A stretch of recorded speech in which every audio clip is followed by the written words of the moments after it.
You're listening to the Reflective Teacher Podcast, and this is episode number 9.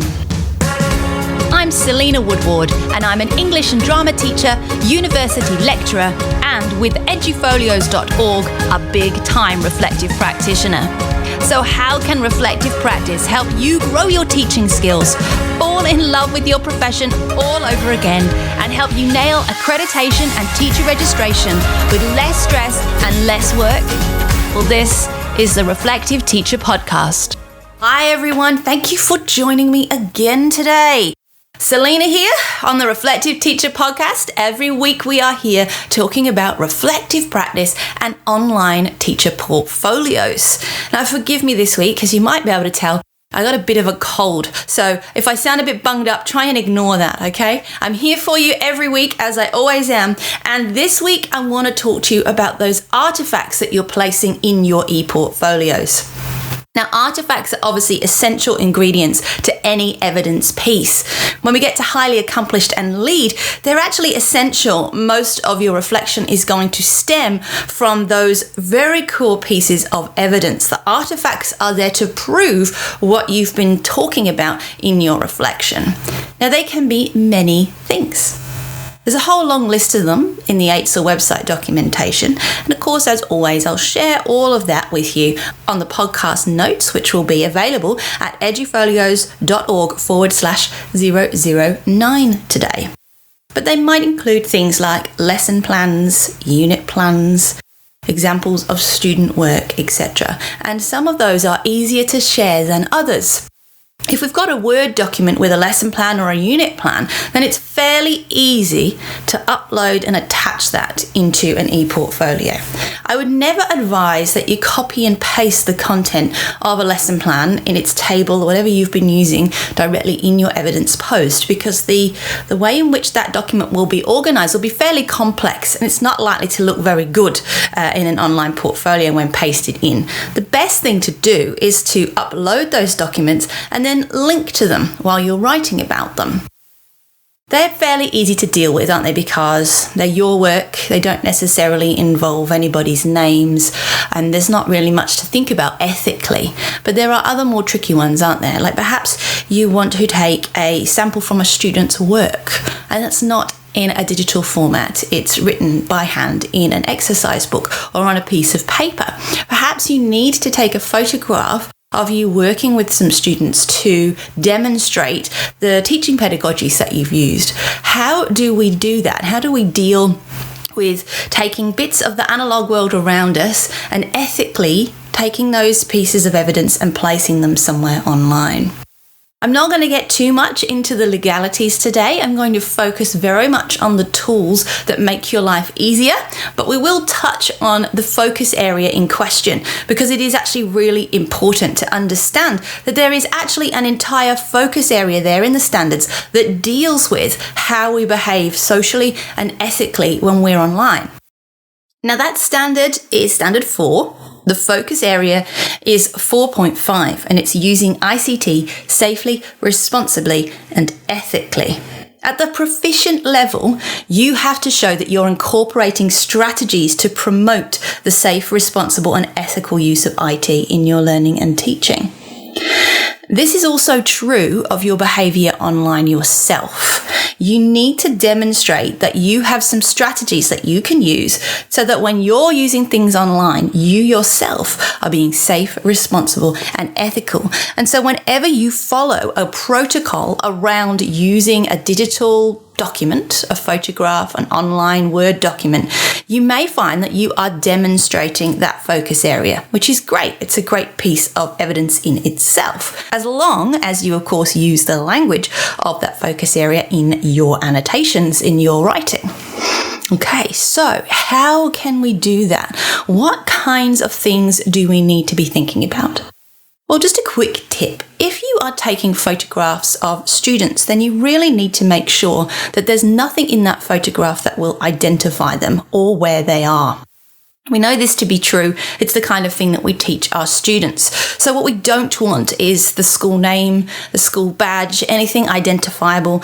We preferably don't want their faces either. And you can do that quite simply by thinking about the angles at which you're taking photographs. Be behind or above people.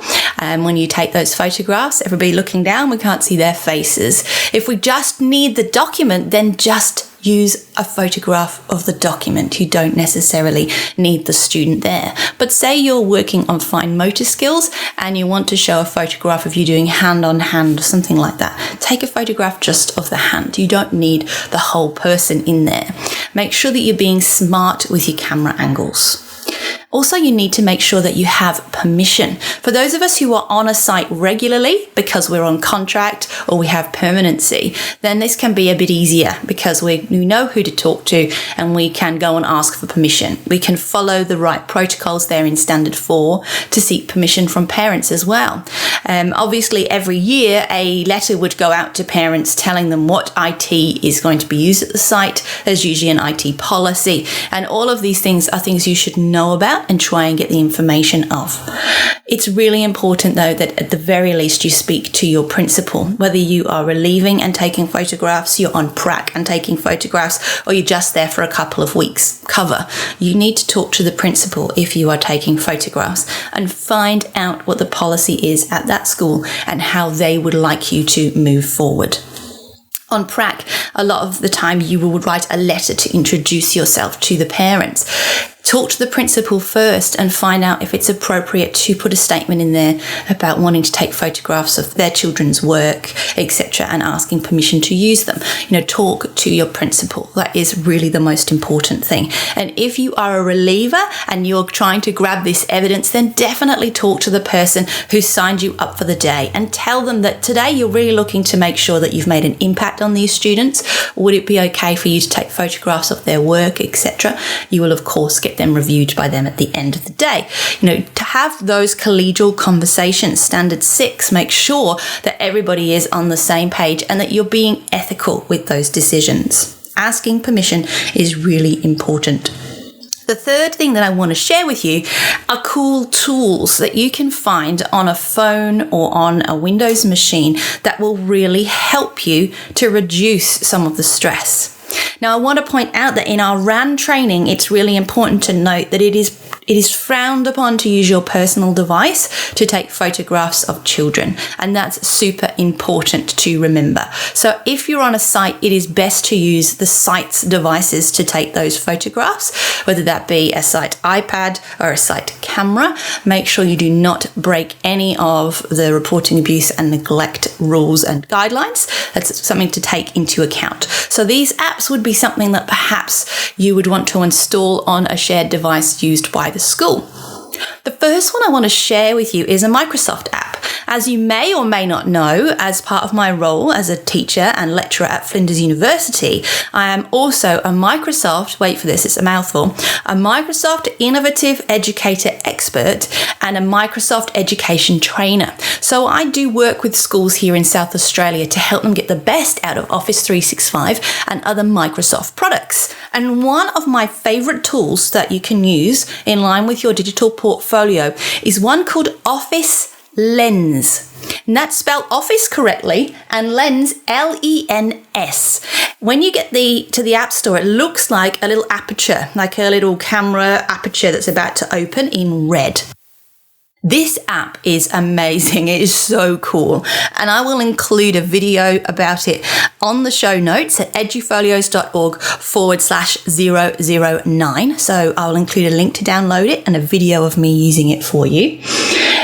Honestly, this will do far more than help you with your portfolio. You're going to be blown away because basically what Lens does is it will allow you to take anything from the analog world that includes things you have written on the whiteboard and it turns them into something digital.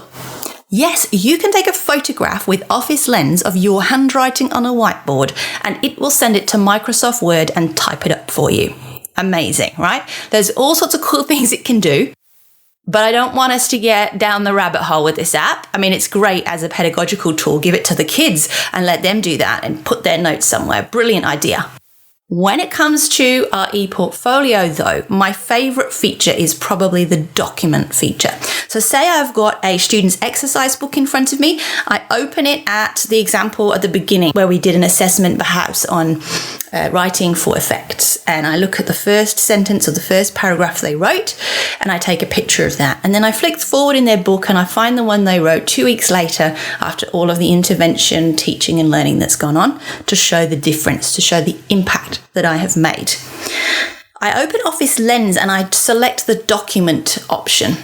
And as I hover my camera over the document, over the book, I will see a red box appear.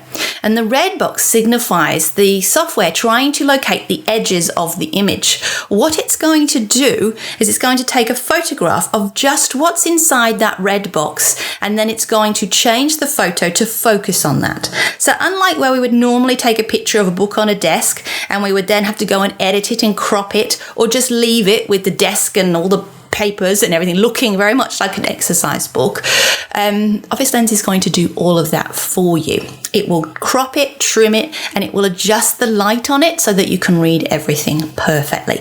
It doesn't half save you some time. And the great thing is every photograph that you have, if you're at a 365 site, and most department schools and independent schools are 365 sites, ask your site. Most universities are too. You can then choose to save that photograph directly to your OneDrive. And that means it's in the cloud. It's shareable from there. If you don't want to put it straight into your ePortfolio, you can use a link to share it and embed it.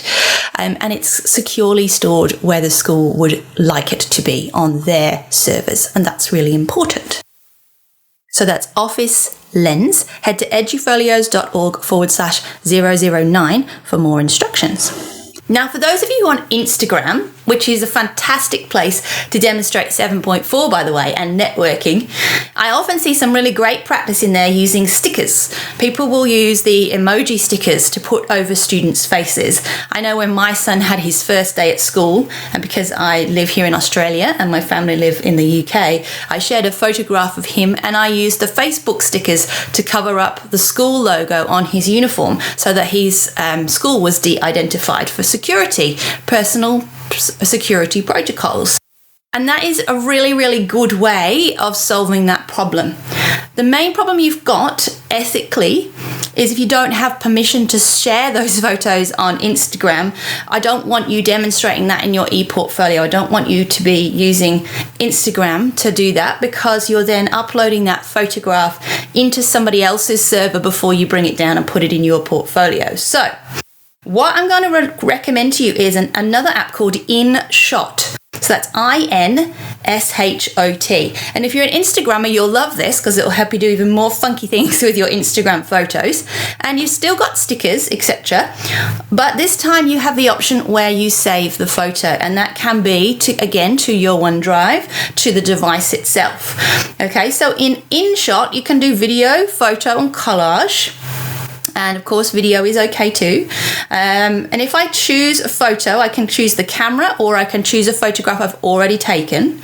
And I can click on that photo. And then once I'm into that screen, I have a whole heap of extra actions, including those stickers that you will have been used to seeing in Instagram. But remember, the main difference here is that this photo isn't going to leave my device. So I can add my stickers, I can add my emojis, and there's lots of options. They're not just faces, there's rainbows and all sorts of things. Okay, so you can add those onto your photo, hit the tick and press save, and then you will be able to choose where you send it.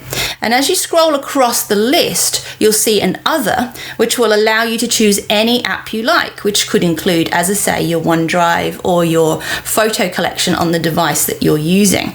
But it means that you're not sharing that photo to social media before you share it with your portfolio. And that's an important consideration. You want to make sure that wherever you are sharing that photograph, you're doing it safely, securely, and ethically. So we've talked there about taking an analog artifact and turning it into something digital. I've shared some thoughts about some ways in which you can frame your photos and take those photos. I've shared some thoughts about asking permission and how that connects with Standard 4. And I've shared 2 apps with you today. One was Office Lens and the other was InShot. And as always, there will be notes found at edufolios.org/009. So I'm looking forward to looking at your edufolios and seeing an increase in some wonderful photography. But you've done so in an ethical way with some tools that you can use that I've shared today. Have a great week, and don't forget that I will see you on Facebook tomorrow at 8 p.m. We've also placed all those lives on our YouTube channel, so you can watch them at any time, and of course they count as free PD. So we're going to be talking about those technological tools, and I'll demonstrate them to you. I'll show you how they work over the camera live on Facebook. All right, I look forward to seeing you then. Have a great week. This has been the Reflective Teacher Podcast, episode 9, and I'll see you next time.